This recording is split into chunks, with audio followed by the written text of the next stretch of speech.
Salam alaikum, bonjour, bienvenue dans Psahaf Tolkom, votre émission de cuisine de ce mois de Ramadan. Et comme vous le savez, tous les soirs, on vous propose des recettes à tester, à reproduire chez vous. Et aujourd'hui, avec notre chef de ce mois de Ramadan, vous connaissez, Nawan Mrini, la cuisine de Moshakel, on vous propose de traverser la frontière puisqu'on va aller du côté de l'Algérie. Oui, on va mettre l'Algérie à l'honneur aujourd'hui avec deux recettes traditionnelles. Quelles sont ces recettes, Nawal? Alors, salam alaikum. Comme a dit Halima, aujourd'hui, on va faire honneur à la cuisine algérienne, donc pour penser à nos frères et sœurs algériens. Donc, on va faire Donc, j'ai une amie que je salue, Soraya, et je la remercie justement pour ses recettes, à qui j'ai demandé vraiment la soupe traditionnelle qu'on retrouve presque dans toutes les familles algériennes. Donc, elle m'a parlé de la shorba. Que j'ai eu l'occasion de goûter dans certaines régions du Maroc, notamment à Oujda, qui est proche, voilà. Justement. Exactement. Et une petite recette de marcoda, parce qu'apparemment c'est aussi une préparation qu'on retrouve souvent sur les tables de Ramadan. Donc j'espère que je ferai honneur à ça et puis que je ferai les choses comme il faut. Mais elle m'a expliqué aussi que la shorba variait aussi vraiment en fonction des régions, des familles. Donc voilà, là c'est sa recette. Donc il y a des petites choses qui diffèrent, des découpes de légumes, par exemple la langue d'oiseau qui apparemment même qui donnait la spécificité à sa shorba à elle. Apparemment d'autres personnes utilisent la vermicelle, plein d'autres choses. Donc voilà, donc là c'est une version et que vous pouvez peut-être varier si vous préférez une autre. Donc pour cette shorba là, comme vous voyez, il y a quand même donc qui diffère par rapport à la harira. On a c'est le céleri. Voilà, ça va venir. C'est le début de la semaine. Alors le céleri, la viande et tout, mais ce qui diffère, c'est qu'on retrouve des légumes en plus. Donc la carotte surtout, les pois chiches, on la trouve aussi dans le halala. Donc c'est vraiment, on retrouve un petit peu le goût de halala, sauf que c'est une texture différente et un goût différent. Donc on va commencer, on va mettre un peu d'huile dans la cocotte, même si moi c'est pas ma façon de commencer, mais je vais vraiment essayer de respecter sa façon de faire au maximum. Alors on tient à rassurer quand même nos amis tunisiens puisqu'il y aura aussi un spécial photo de tunisien ici qui sera à l'honneur et puis on mettra aussi le monde arabe en règle générale à l'honneur tout au long de ce mois de Ramadan. Inch'Allah. Donc là j'ai pris de la viande d'agneau, la partie du gigot, comme ça, bon il y a pas mal assez de chair, donc j'ai découpé en petits morceaux en laissant la partie de l'os aussi que je vais mettre parce que ça donne quand même du goût aussi, donc il ne faut pas l'ajouter. Donc je mets la viande que je vais faire rissoler quelques minutes dans cette huile. Donc j'ai pas mis vraiment beaucoup, une petite, comme c'est du mouton, enfin de l'agneau, j'ai mis une cuillère à soupe juste pour faire rissoler un peu la viande. Donc on a ici, comme vous voyez, j'ai laissé la carotte et le céleri découpés en gros morceaux pour que ça puisse vraiment facilement nous permettre après de mixer. Donc je vais les retirer par après, mixer avec un peu de bouillon et les remettre dans la cocotte, donc avec la viande. Parce que la viande, bien sûr, ne se mixe pas. Il y aura aussi, on retrouvera les pois chiches et les langues d'oiseau, donc en petits morceaux. Donc là, on fait bien dorer la viande. 2 petites minutes.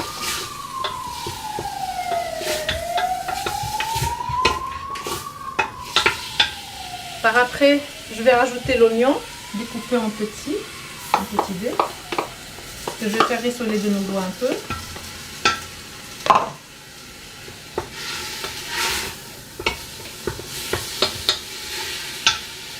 Alors ici la tomate je l'ai laissée aussi entière, comme ça je pourrais la récupérer pour la mixer. Donc il y a juste encore 2 petites minutes. La coriandre je vais la laisser à la fin. Comme ça le harira. Exactement, comme ça va vraiment bien parfumer. Là, elle ne m'a pas précisé pour le céleri, en fait, si on mettre les feuilles aussi, comme nous, moi je mets dans la halala. Donc j'ai pris, c'était la mis 2 branches de céleri, donc j'ai pris que les branches. Mais par contre, je crois que si on met aussi un peu de feuilles ciselées, ça sera pas mal. Donc je vais rajouter les morceaux de céleri, la tomate, donc 2 grosses tomates ou alors 3 comme ça moyenne, donc la carotte aussi. Pour les épices qu'on trouve aussi, donc le gingembre, je vais mettre une bonne cuillère à café. que c'est une petite cuillère, donc je rajoute un petit peu le poivre, une cuillère aussi. Alors le sel, bien sûr. Le sel, comme on va mettre un cube de bouillon en plus, je ne vais pas mettre trop de sel. Je vais mettre juste une cuillère, parce que de toute façon, il y aura quand même du bouillon. Donc un cube de bouillon de viande de mouton. Et de la cannelle. Alors la cannelle, je suppose s'ils la mettent en bâton, c'est qu'ils ne veulent pas avoir une couleur prononcée de la cannelle dans le... Donc je vais mettre 2 bâtons de cannelle. Bon là c'est des bâtons coupés. Je vais mettre 4. Et je mélange. Et je vais rajouter donc de l'eau bouillante pour couvrir les légumes.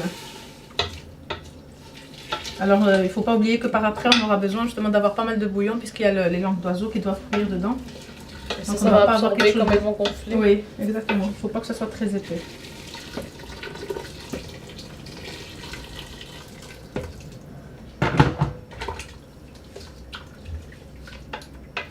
Alors dans la recette l'autre jour qu'on a vue de notre soupe aux légumes, j'avais mis les légumes par après parce que je voulais garder les légumes en morceaux. Donc j'avais fait cuire d'abord la viande, après j'ai rajouté les légumes après.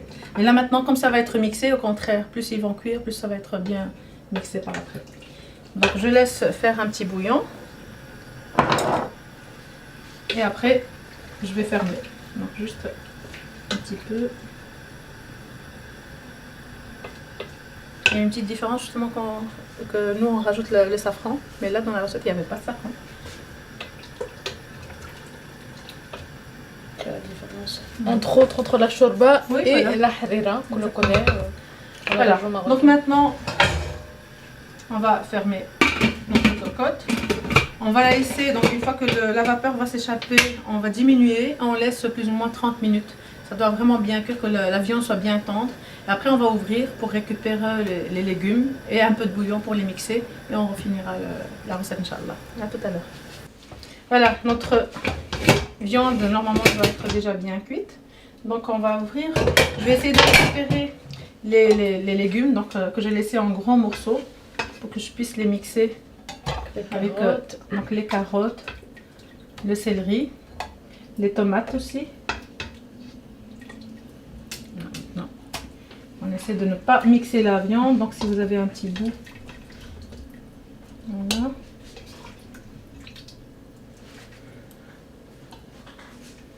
On va récupérer la cannelle aussi, il faut l'enlever. Parce que c'est des bâtons de cannelle. Ouais. Donc le céleri.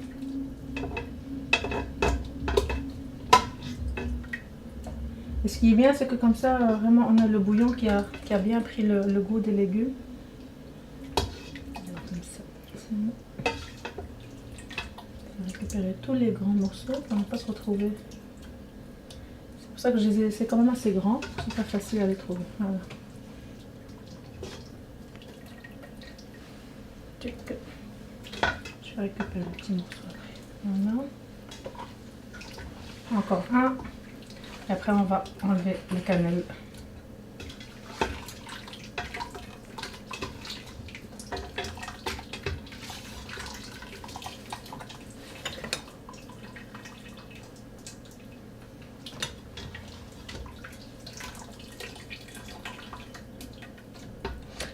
Là par exemple on a fait cuire les légumes en gros morceaux, mais on pourrait imaginer par exemple mixer les légumes avant et puis les incorporer.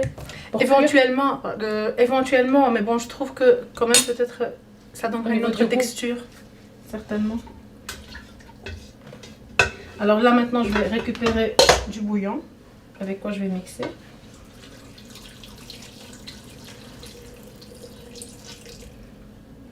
Encore un peu. Et on va mixer tout ça ici. Je vais juste enlever un petit bout de viande là. Qui s'est échappé.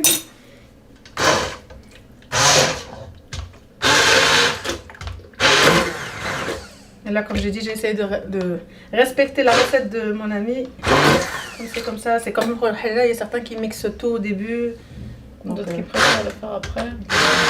D'autres qui ne mixent pas comme moi. Oups. là. Alors, faites attention. Moi, je préfère mixer quand même avec celui-ci qu'avec le blender.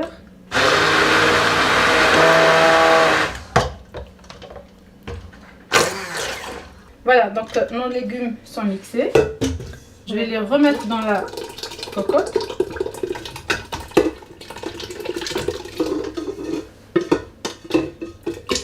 Je vais de nouveau laisser quelques minutes reprendre un bouillon pour rajouter les autres ingrédients encore.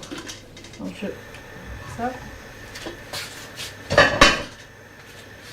Ici je mélange.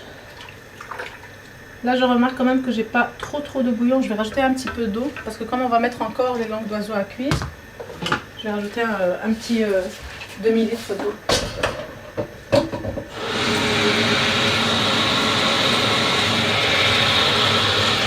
Désolée pour ce son.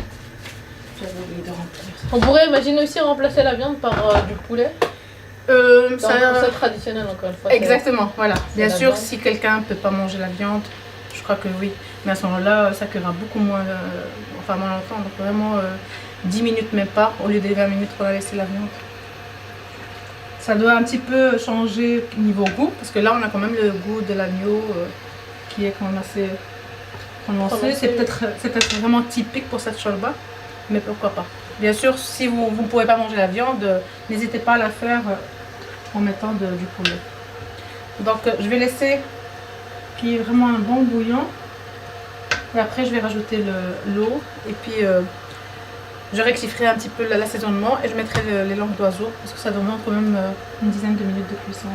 Ça cuit plus longtemps que les vermicelles. Que les vermicelles, oui, parce que c'est plus gros. Ouais. Si vous mettez la vermicelle à la place, c'est 3, 4, 5 minutes maximum et c'est cuit. Les pois chiches sont déjà cuits.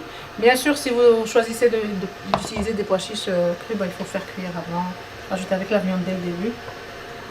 Mais là, c'est à la dernière minute, on va la rajouter avec la tomate aussi, qui ne demande pas trop de cuisson.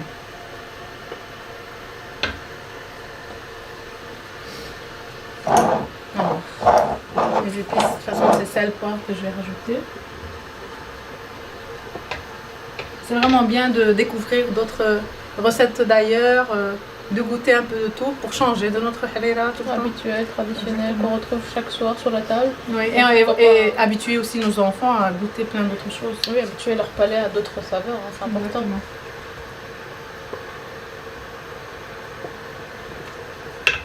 J'ai déjà remarqué plusieurs fois que la première semaine, c'est vrai que tout le monde suit les recettes typiquement. Après, on commence à s'enlacer, on s'écarte du droit chemin. Exactement, mais bon, non. Parce qu'on a envie d'autre chose, tout simplement. Parce qu'en fait, parce que le palais, c'est sûr que le premier jour, deuxième jour, on attend impatiemment ce ramadan, c'est shubbakia, harira, d'office.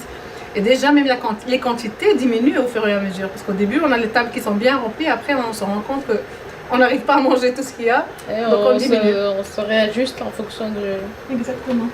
du temps. Et là, ça sera encore pire cette année parce que ça va être vraiment des soirées très courtes. Donc on n'aura pas trop le temps de manger. Donc il faut sélectionner les bonnes choses au lieu de Tout à fait. Au lieu de remplir avec pas mal de... Ben bon, chacun est libre de manger ce qu'il veut. Moi, mais je vous conseille sérieusement de faire attention. Comme ça le ramadan passé, Inch'Allah, on sera en forme. Tout à fait. Et le but du ramadan, c'est vraiment, bien sûr, de purifier son corps et son esprit.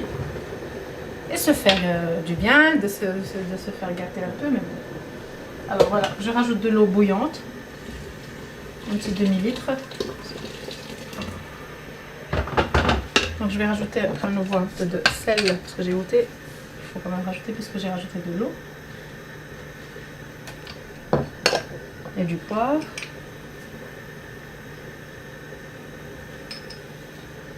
Donc là, il y a un bouillon. Je vais le mettre langue d'oiseau. C'est selon la consistance que vous voulez avoir. Je vais mettre tous les bols. Donc un petit bol, c'est assez. Et là, il faut mélanger parce que ça a tendance à descendre en bas de la cocotte et si on ne mélange pas, ça s'accroche. Alors là, on essaie de touiller patiemment, surtout au début, puis après on laisse une dizaine de minutes et on revient pour finir la recette. Voilà, nos langues d'oiseaux normalement sont presque cuits, donc ils vont finir de cuire avec le reste. Je vais prendre un bol où je vais diluer une bonne cuillerée à soupe de concentré de tomate. Ce sera plus simple à mélanger dans la cocotte. Donc je dilue bien. Et après je rajoute un petit peu d'épices dedans. Juste poivre et aussi une petite pointe de gingembre. Parce qu'en fait quand on a fait cuire les langues d'oiseau, comme toutes les pâtes, en fait elles absorbent c'est mon mini-cœur pour me dire que c'est bon. Et donc pour redonner un peu plus de goût de nouveau, donc je mélange là un peu de gingembre.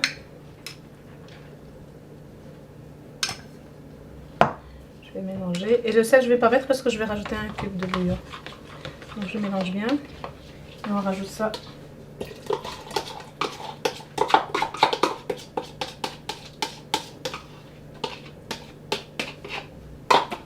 Donc je rajoute le cube de bouillon.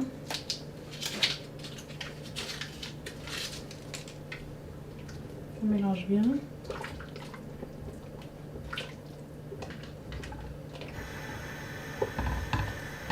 Et là je vais rajouter les pois chiches. Donc on a bien lavé.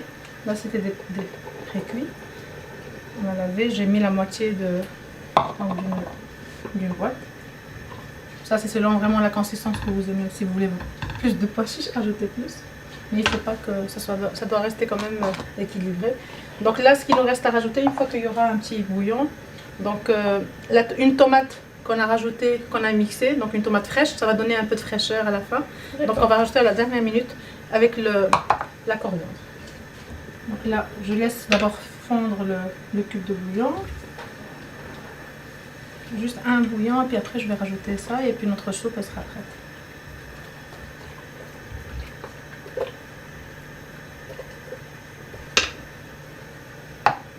Donc là je l'ai mixé avec un mixeur plongeant, comme ça vraiment on a une tomate toute mixée qu'on ne va pas retrouver. On aurait pu imaginer de les mettre en petits cubes aussi. Donc, comme dans sa recette elle avait marqué mixé. Alors je fais confiance à Soraya et je mixe. Donc faites comme vous le sentez. C'est vrai que moi-même j'aime bien quand c'est des soupes avec des petits morceaux, pas mal de soupes. Mais bon là comme je veux respecter la recette traditionnelle, j'ai tout mixé. Ça sent bon, sérieusement, ça change des soupes qu'on connaît. C'est vrai, très bien. Voilà, donc le bouillon va être dissous. Je vais rajouter donc la tomate fraîche mixée. Et puis la coriandre pour la coriandre, vraiment 2 bonnes cuillerées à soupe. Et je vais éteindre parce que je ne veux pas faire cuire la coriandre, vraiment laisser bien fraîche. Et on se retrouve pour finir notre préparation de marcouda tout de suite, Inch'Allah. Voilà, notre soupe est prête. Maintenant on va attaquer notre marcouda qui est assez simple à faire. Donc là j'ai pris 6 bonnes pommes de terre chair ferme. Choisissez vraiment des pommes de terre à chair ferme qu'on cuit dans l'eau. Vous avez le choix soit de les cuire avec leur peau et puis après les enlever délicatement. Il y en a ou alors, 7. Oui, parce que bon, normalement c'est 6 grosses, mais bon, on a mis 7 moyennes. Donc voilà. Alors bon, précision. Exactement. Je crois pas qu'ils avaient compté. Jamais. Au cas où, alors, si jamais quelqu'un nous dit ah ils n'ont pas compté, voilà. Il y en a 7. Donc c'est 7 moyennes aussi grosses ou 8 petites, donc c'est comme vous voulez. On va les cuire à l'eau, donc à l'eau salée, soit comme j'ai dit avec leur peau que vous enlevez après, ça permet de ne pas faire absorber l'eau dans la pomme de terre, donc on aura une purée beaucoup plus consistante. Et sinon vous épluchez, vous mettez dans l'eau, la cuire à point, donc il ne faut pas qu'elle s'écrase parce que justement plus elle va cuire, elle va absorber de l'eau à l'intérieur, on va avoir une préparation qui risque de s'ouvrir dans la friture. Donc il faut une pomme de terre plutôt à chair ferme. À chair très ferme, oui, exactement. Donc là on aura besoin de 2 œufs, du persil, sel, poivre et de l'ail, soit de l'ail frais que vous allez vraiment bien hacher, quasi en purée. Et sinon, de l'ail en granulé que j'aime bien utiliser. Et bon, alors j'ai vu qu'il y avait certaines recettes où on ne mettait pas de la farine avant de passer dans la friture. Mais en fait, je pense que ça va être vraiment meilleur parce qu'il y aura une petite pellicule croustillante et ça permettra de ne pas faire rentrer justement l'huile à l'intérieur. Donc avec un presse-purée, c'est toujours mieux la purée de ne pas la mixer parce que les pommes de terre, quand on les mixe, ils deviennent collants. C'est vraiment même leur texture, même pour une simple purée que vous pouvez manger.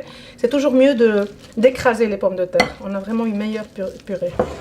Donc là, on l'écrase bien. Comme on voit, elle est bien sèche. Parce que comme on va rajouter l'œuf, si vous voyez que votre pomme de terre est déjà trop humide, ne rajoutez pas beaucoup d'œufs. Mettez par exemple les 2 jaunes avec un blanc pour éviter que ça soit très liquide. Alors... j'écrase bien.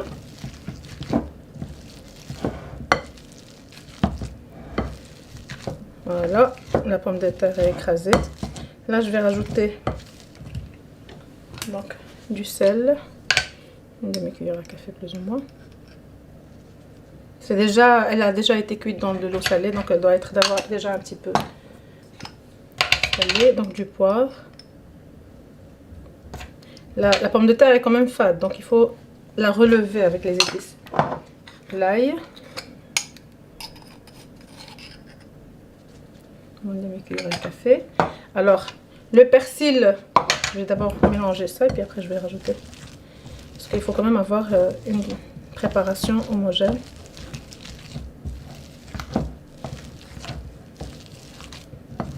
Là, je vais rajouter l'œuf. C'est 2 œufs avec leur blanc. Hein, ouais. Et on mélange. Donc là, bien sûr, ça c'est la recette basique. Mais moi, je la verrais bien avec des petites choses rajoutées dans la pomme de terre. Genre des petits morceaux, même carrément, pourquoi pas de saumon fumé, de morceaux de poulet, d'autres choses pour avoir des galettes un peu plus gourmandes. Donc là, on mélange bien. Même les herbes, on peut varier. Là, on va mettre persil, mais on peut mettre persil, coriandre. On peut mettre aussi, si on veut, un peu de basilic. Enfin, pas tout mélanger, mais à chaque fois varier. Si on aime bien le goût de l'origan aussi, ça se marie bien avec la pomme de terre. Donc, on voit que ça... muscade, ça aussi, on peut rajouter, exactement. Donc là, la préparation est bien mélangée. Donc, je vais enlever maintenant la presse purée. Et je vais finir avec une cuillère.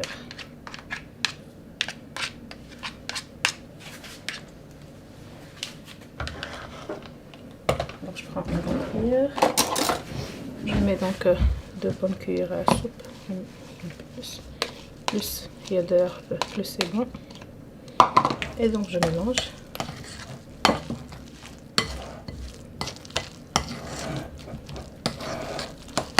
Alors le mieux, si vous avez le temps, c'est de filmer la pomme de terre, la mettre au frigo, la laisser un petit peu. En fait, elle va absorber justement ce peu de liquide aussi qu'il y a. Et elle va être plus facile à façonner par après. Elle va se solidifier quelque peu. Exactement. Donc, là, ce sera un peu... Voilà, donc on mélange. On filme, vous mettez au frigo, vous attendez une dizaine de minutes, le temps qu'elle fige un peu. Et on se retrouve dans quelques minutes.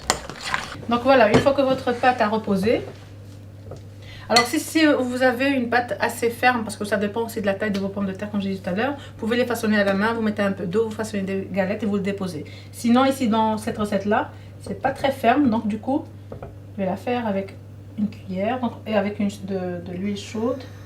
On va déposer une bonne cuillère à soupe.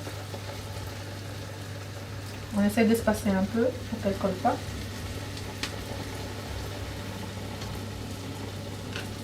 La pomme de terre est déjà cuite, donc ça ne demande pas beaucoup de temps de cuisson. Il ne faut pas qu'elle sèche non plus. Donc juste une fois qu'elle soit dorée d'un côté, on retourne et on laisse de nouveau cuire de l'autre côté doré. Et on retire, on dépose sur un papier absorbant. Donc je dépose ici aussi.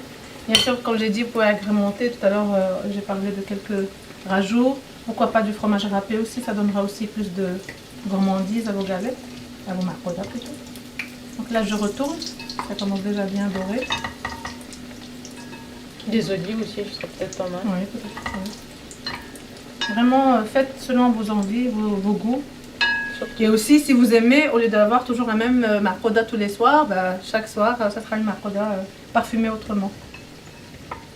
C'est vrai que c'est quand même quelque chose d'assez accessible. Tout le monde a des pommes de terre chez lui. Donc rapidement, une petite purée et vous rajoutez les ingrédients que vous avez. Donc là, on laisse bien dorer. C'est assez rapide. Hein. C'est assez rapide, très bien exactement. doré. Ouais. Voilà, une petite Et comme j'ai dit, minute, c'est une farce, enfin une pomme de terre qui est déjà bien cuite, donc ça prend pas pour les beaucoup de faire temps. dorer quoi. Ouais.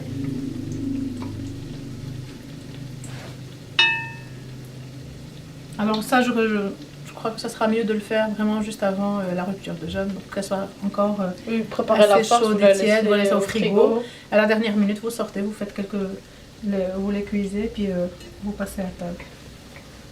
C'est chouette aussi pour l'été, même avec une salade, des Et à ce grillades moment-là, et oui. autres. C'est très bon. En même temps, je pense que ça peut se manger à la fois froid et chaud, Et donc chaud, avec une salade, ça passerait En très pique-nique. bien. Oui, en plus on le Si fait vous allez à- dans une petite boîte, c'est Exactement. très facile à transporter. Hein.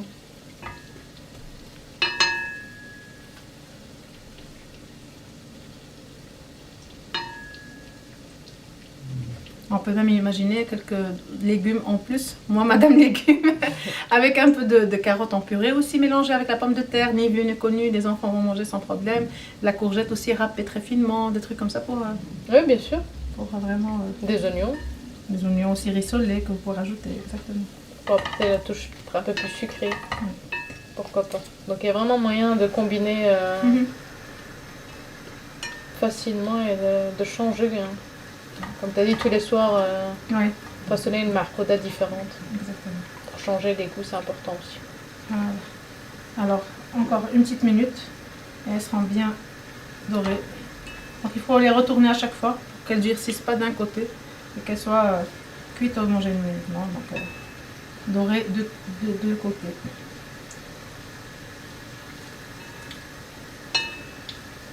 Et on se retrouve dans quelques minutes pour voir le résultat final et servir notre shorba algérienne et notre repas algérien aujourd'hui. Spécial Algérie. A tout de suite.